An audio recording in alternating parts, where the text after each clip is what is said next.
सत्संग से सोधी आवे, नहीं जीव 84 में जावे। सत्संग से सोधी आवे, नहीं जीव 84 में जावे।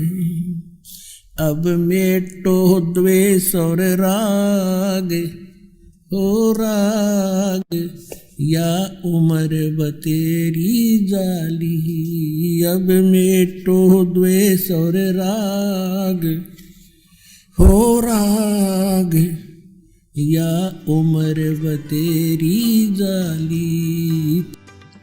तो कहने का भाव ये है कि पहले ये जो शिक्षा थी ये एक वर्ग का बांध रखी थी और अन्य अशिक्षित थे। परमात्मा ने इसलिए इस बुराई को अन्य समाज में नहीं जाने दे दिया कि ये कत्ती घर के रहेंगे ना घाट के। आज ब्राह्मणों को देख लो, जो भी पंडिताई करता उसका सर्वनाश हो रहा है। जो भी ब्राह्मणपना करता लास्ट में ब्राह्मणी होगी उसकी ये हमने खूब देखा हुआ। ब्राह्मण मतलब ये नहीं कोई जाति कास्ट ब्राह्मण नहीं है, क्योंकि हमने ज्ञान से उठना ऊपर। इन संसारिक जो बंधन हैं, सीमाएं हैं, ये ज्ञान से अपने आप टूट जाएंगी। मेरे पूज्य गुरुदेव जी स्वामी रामदेवानंद जी, ये इसी हरियाणा के रहने वाले, दादरी के पास एक 45 गांव है। तो परमात्मा ने मेरे पूज्य गुरुदेव जी जो ब्राह्मण थे, जाति से ब्राह्मण थे, कर्म ब्राह्मण नहीं था। यानी ब्राह्मण ग्रुप में, ब्राह्मण समुदाय में जन्म हुआ था उनका। और वो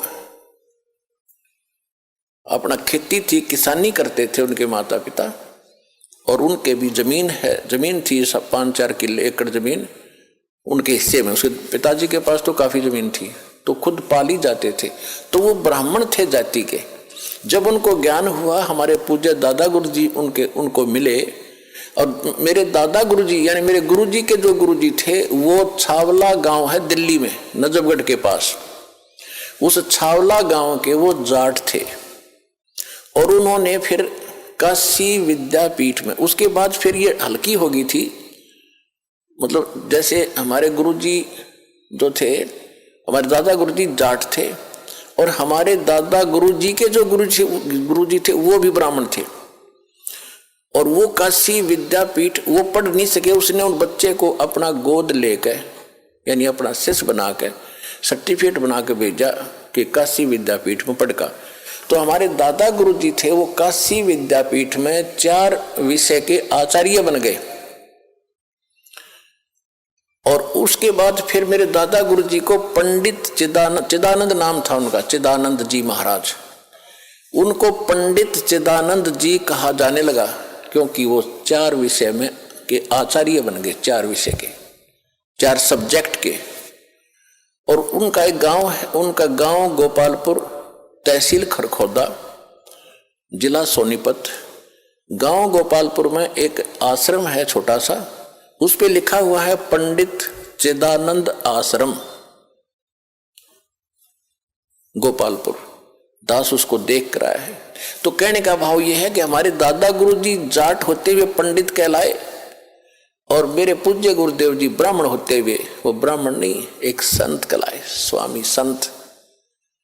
तो ये जाति कर्म से है, अपनी जन्म जात से नहीं होती। जैसे आज कोई भी लड़का, जैसे हमने देखा एक जाट और जहां दास सर्विस करता था नहर विभाग में, वहां चिनाई का काम करता था, राजमिस्त्री कहलाता था, राजमिस्त्री। और गांव में भी उसने राजमिस्त्री कहते थे, जाट होते हुए भी। तो इसी प्रकार एक ब्राह्मण का लड़का दिल्ली में नाई की दुकान खोल रहा है, बार्बर, तो उसको राजेश बार्बर कहते हैं, जबकि वो पंडित है वर्ण से, लेकिन कर्म से वो बार्बर नाई कहलाता है। तो इसी प्रकार हमारी ये जातियां बनती चलेगी, ग्रुप बन गए। फिर क्योंकि पहले व्यवसाय परंपरागत होते थे और उसी परंपरा में विवाह होना इसलिए कंपलसरी था, क्योंकि जैसे जाट की लड़की और कुमार का व्याधि, तो जाट का व्यवसाय कुछ और है और कुम्हार का कुछ और जाते सारे बर्तन फोड़ेगी। और कुम्हार की लड़की कुम्हार के ब्याह जा तो उसको पहले ट्रेनिंग होती है उस काम की, वो ठीक जाते ही रलमिल हो जाती थी। इसलिए हमारा विवाह अपने वर्ण में ही अपने होना कंपलसरी था, अनिवार्य था उस समय। इसी तरह किसान की लड़की किसान के ब्याह जाती थी तो वो काम से पहले ट्रेंड होती थी, झगड़े ना बढ़ते, काम खराब नहीं होते थे। तो अब समय बदल गया है, व्यवसाय भी काफी बदल गया है, तो इसमें अगर इंटरकास्ट शादी होती है तो कोई दिक्कत नहीं, क्योंकि हम मनुष्य हैं, हम एक पिता के बच्चे हैं और हमारा एक ही उद्देश्य है, यहाँ से मोक्ष कराना और सतलोक जाना, वहाँ कोई झगड़ा ही कोई नहीं।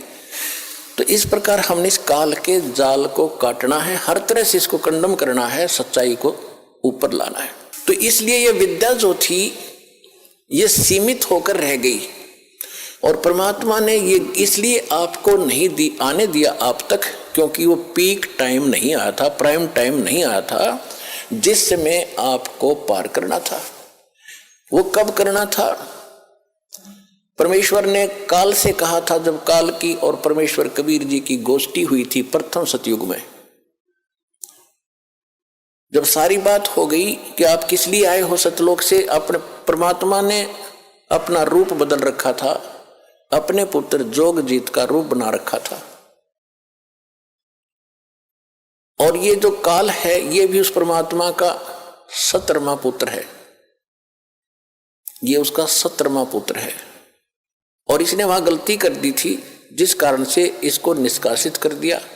हमने भी गलती की थी, जितने भी प्राणी, चींटी, हाथी, मकोड़े, कीड़े, पशु पक्षी, ब्रह्मा विष्णु महेश और हम राजे महाराजे, ये सभी वहीं रहते थे सतलोक में। एक जैसा वहां पर हमारा शरीर था, एक जैसा खान पान था, एक जैसा सुख था। तो हम अपनी गलती से इस कंगाल के साथ आ गए। यहाँ कुछ भी चीज पूरी नहीं, हर समय हर एक चीज का अभाव रहता है। मार मार एक रोटी का काम पूरा ना होता सारे जीवन में जीव का। पशुओं ने देख ले, उसके पीछे भाग रहा है उसको खाने के लिए, हिंसक पशु जैसे पशु हैं दूसरे शाकाहारी, वो सारा दिन घास चर चर के खाएं जार निकालें जार, खाएं जार निकालें जार, मर जाओ। क्या यही जीवन है? सतलोक में सारी सुविधाएं हैं, जो खाओगे वही बॉडी में हजम होता है, ना कोई टट्टी ना पेशाब, उसमें कुछ नहीं होता।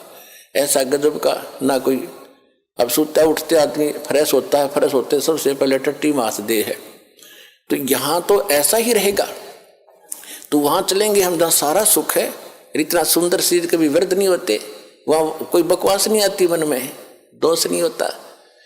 जब आत्मा निर्मल हो जाती है, विकार होते ही नहीं, बकवाद करने की इच्छा ही नहीं बनती। तो ज्ञान से अब परमात्मा ने ये शिक्षा इसलिए दी हमारे को कि हम जो मैं बताऊंगा, परमात्मा के ने कहा था कि जो ज्ञान हम देंगे फिर हम अपना एक दास भेजेंगे। वो तो ज्ञान परमात्मा 600 वर्ष पहले सतगुरु रूप में दे गए थे, कबीर भगवान कबीर वाणी के माध्यम से।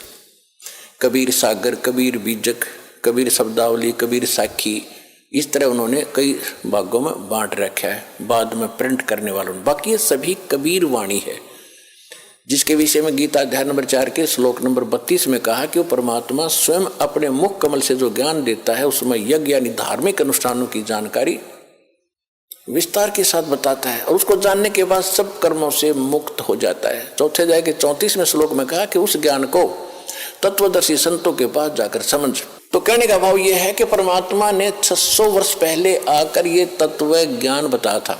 तो जब काल से बात हुई थी और परमात्मा अपने जोगजीत पुत्र के रूप में आए थे, जब काल के लोक में प्रवेश किया, किस लिए आए थे? कि हमें दुखी देखा कि ये मेरे बच्चे वहाँ कितने सुखी थे, कोई दुख नहीं था, कोई मृत्यु नहीं, कोई कैंसर नहीं, कोई कोढ़ नहीं, कोई बीपी हाई ना लो होता था, ना कोई शुगर बीमारी थी, और ना इनको खाने का अभाव था, मजदूर बने फिरते।